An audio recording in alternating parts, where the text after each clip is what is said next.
کشمیر نه په هندوستان پاکستان باندې بالکل فل وار سکل کوم فل سکل وار باندې راننوزم او دا کېږم او تاسو کدی غل ناراضي په هغه وخت زه فکر کوم چې څنګه مخکې اشاره وشوله چې 1915 جنگ نه مونږ ګټه وانه خېسله 1901 جنگ نه مونږ ګټه وانه خېسله همداسې د 1909 د کارګل د مسلې نه مونږ ګټه وانه خېسله باید مونږ په دې موقع کې نور ګټه واخلو ځکه چې پاکستان اوضاع نهایتا خرابه ده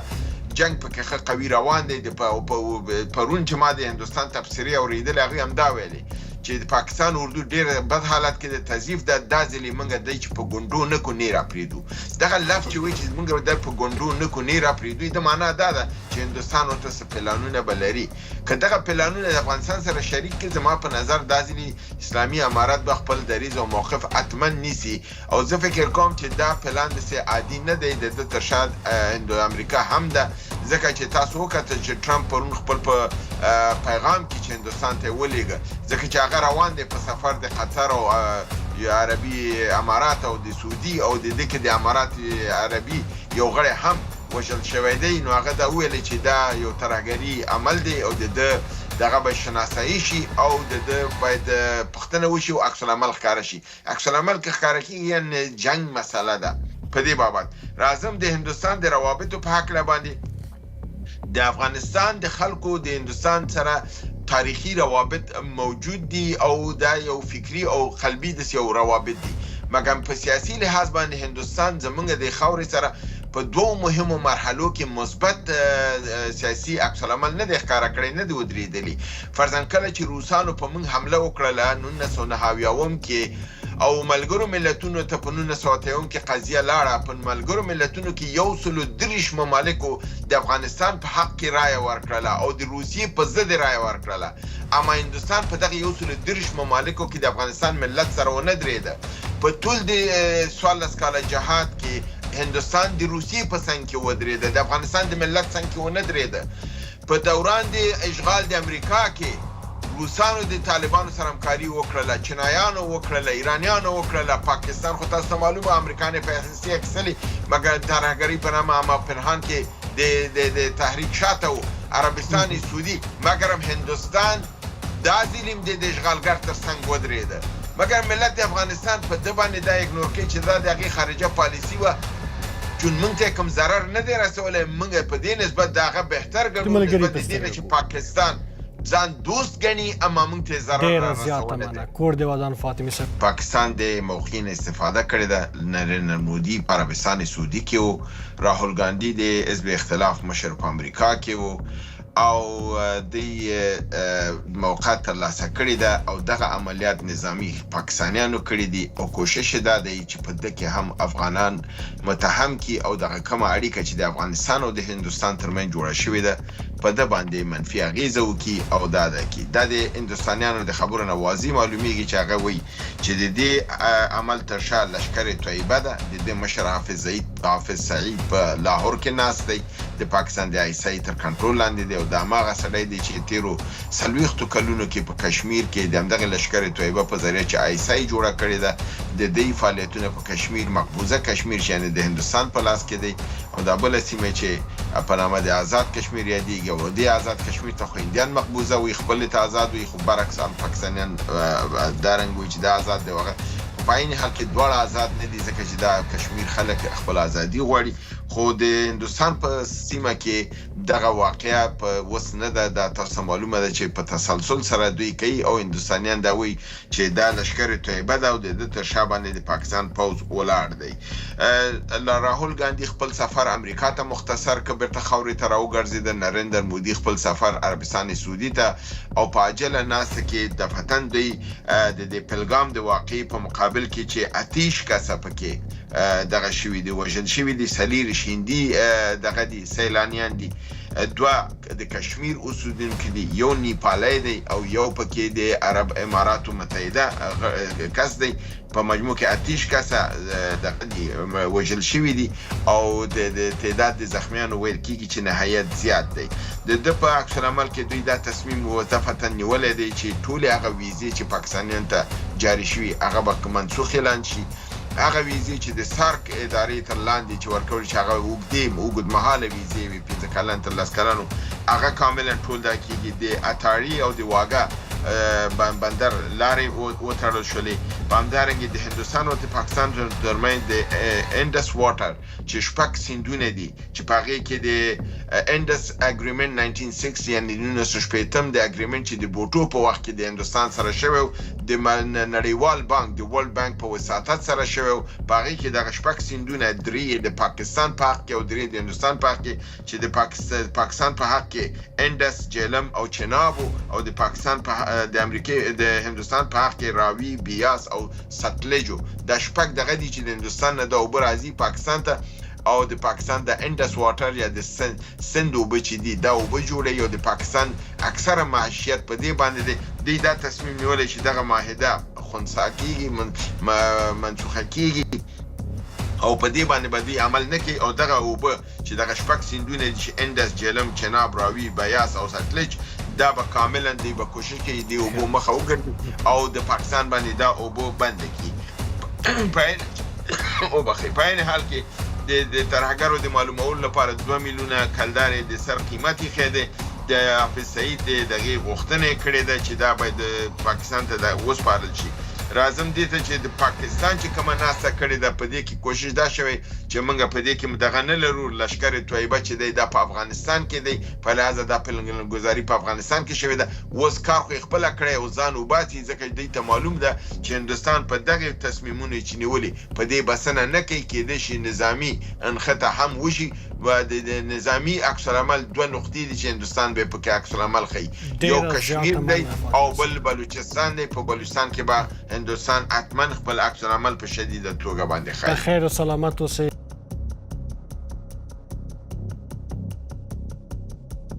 او د دواړو خواو مطبوعاتو کې لیدل کېږي چې جګړه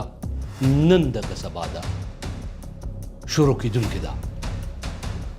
په دې حال کې د پاکستان د خارجه یا بهرنیو چارو وزیر خواجه آصف په نړیوالو مطبوعاتو کې د پاکستان مخ رڼول غواړي.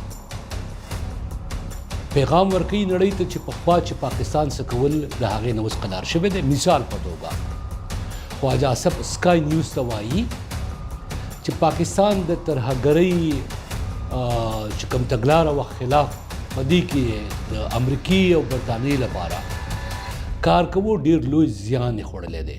د دې مقصد څه دی؟ اصل کې پاکستان دا ویل غواړي چې هندوستان چې کوم تور پورې کړی دی په دې کې پاکستان ملامت نه دی. وایي د پهلګام په پیښه کې د دې لاس نه دی. غټ مقصد یې دا دی او په نړۍ کې خپل یو اعتبار یو تاثر جوړول غواړي. خو دا خبره حقیقت ده چې پاکستان د ترهګرۍ تګلاره بدل شوې ده، او آیا دا لومړی ځل دی چې پاکستان داسې وایي؟ دې ته باید لږ پام وشي. جګړه کېږي که نه کېږي، جګړه که وشوه هندوستان یې ګټي که پاکستان یې بایلي، که پاکستان یې ګټي هندوستان یې بایلي، په دې باندې به بحث وکړو. خو لومړی د پاکستان دا مخ چې خواجه آصف رڼول غواړي او په پاکستان کې د دې ملامتیا نه ځان بچ کول غواړي چې د پهلګام په پیښه کې د دې لاس دی، دې باندې لږ بحث وکړو. د پاکستان لومړی ځل نه دی چې کله دا قسمه په نړۍ کې که به پیښه وشي واقع وشي، نو پاکستانیان د ترهګرو د کومک او ملګرتیا پخوانۍ ملګرتیا چې د هغې باندې ریګرټ یا د افسوس یا د پښیمانۍ اظهار کوي او نړۍ ته دا ویل غواړي چې اوس پاکستان بدل شوی دی. تاسو ته ما په شروع کې ویلي چې د انډس اوبو تړون څه شی دی، په دې باندې به زه تفصیل درته وایم. دا کړکېچ زوړ دی. په 1980 کال کې د انډس اوبو ټریټي یعنې تړون وشو.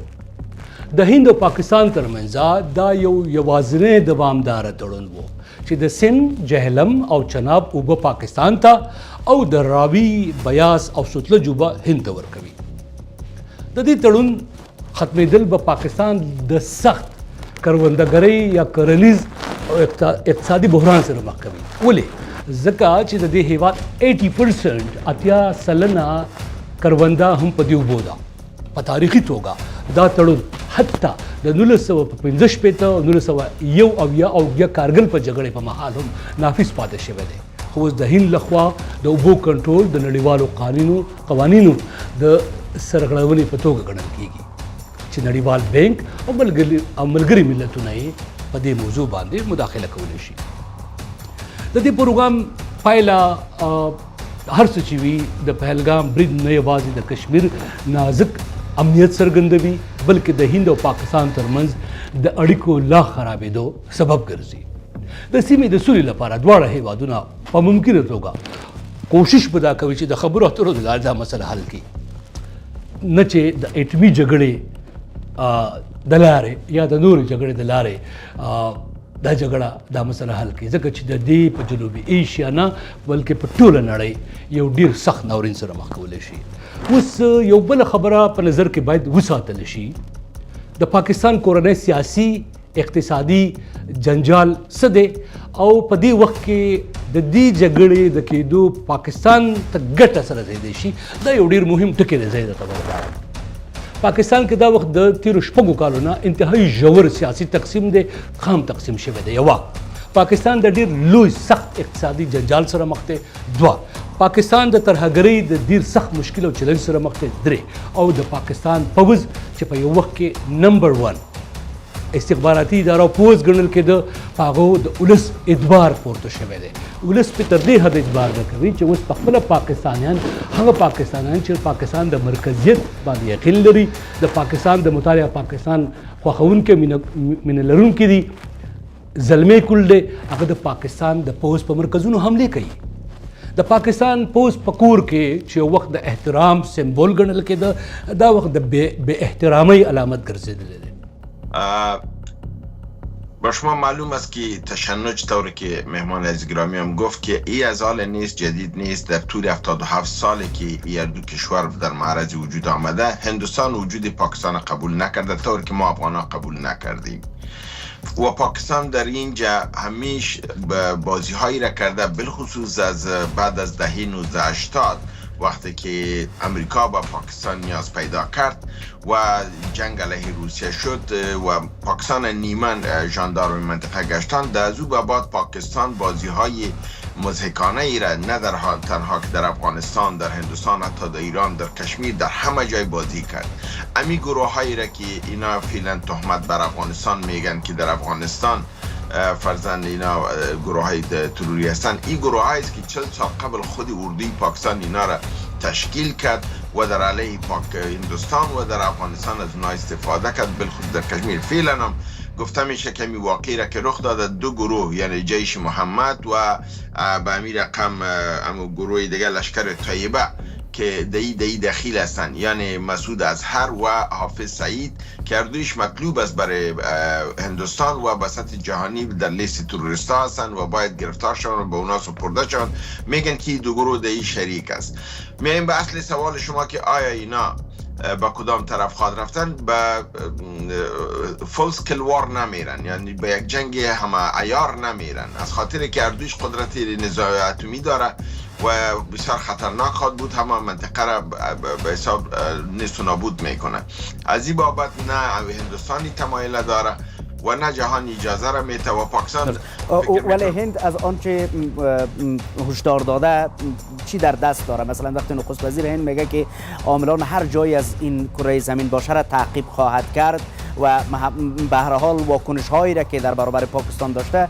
خوبی نشان دهنده ای است که حتما اینها در پاکستان است، در پاکستان سازماندهی شده. چی داره در دستش اگر به سوی جنگ تمام عیار نخواهد رفت؟ فعلا هم شما دیدین که قوای تازه دم خود به طرف سرحداتی که از طرف کشمیر است به طرف پاکستان آوردن. اگرچه که قوا کدام تغییر بالانس نمیرفت، 700,000 اردوی هندوستان